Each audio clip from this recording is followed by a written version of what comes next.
वहीं दिल्ली में एनडीटीवी के प्रमोटर प्रणव रॉय के घर पर सीबीआई और आईटी की छापेमारी हुई है। फंड डायवर्जन के आरोप में यह कार्रवाई हुई है।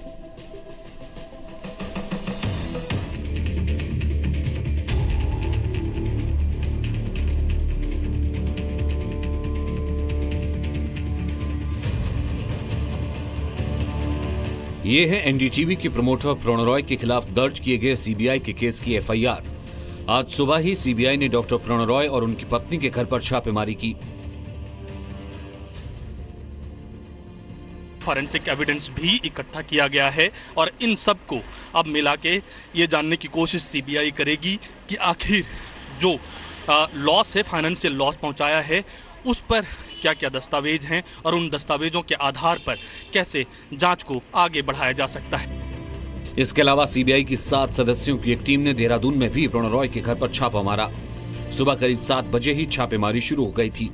सीबीआई का छापा आईसीआईसीआई बैंक को 48 करोड़ रुपए का नुकसान पहुंचाने के आरोप में लगे हैं। आरोप है कि उन्होंने आरआरपीआर होल्डिंग प्राइवेट लिमिटेड के लिए बैंक से लोन लिया था। प्रणव रॉय और उनकी पत्नी Radhika Roy RRPR holding private limited company के डायरेक्टर हैं। बैंक से लोन के बाद आरआरपीआर कंपनी के लोन अमाउंट को कहीं और डाइवर्ट कर दिया गया। फंड डाइवर्ट करने से आईसीआईसीआई बैंक को 48 करोड़ का नुकसान हुआ, जिसके बाद सीबीआई ने प्रणव और राधिका रॉय के खिलाफ सीबीआई केस दर्ज किया और छापेमारी शुरू की।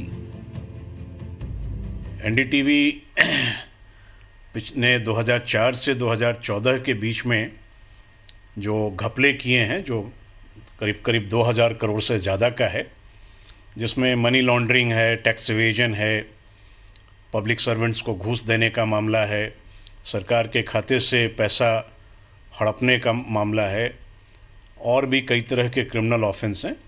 तो ये उन सीरीज़ में ही एक छोटा सा मामला था जिसमें उन्होंने एक बैंक को चूना लगाया।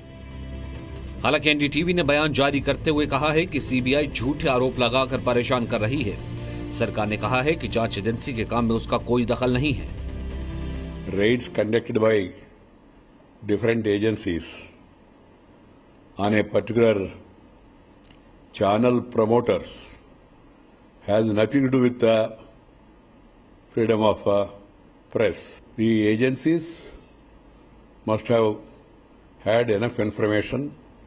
That's why they are taking the action that is required. ये तो अपेक्षित थी, क्योंकि बहुत पहले से पता था कि इन लोगों ने विधि या कानून का उल्लंघन किया है। फ्रीडम ऑफ प्रेस ये सब चिल्लाने की जगह में कोर्ट में जवाब दें जब ये मामला कोर्ट में जाएगा।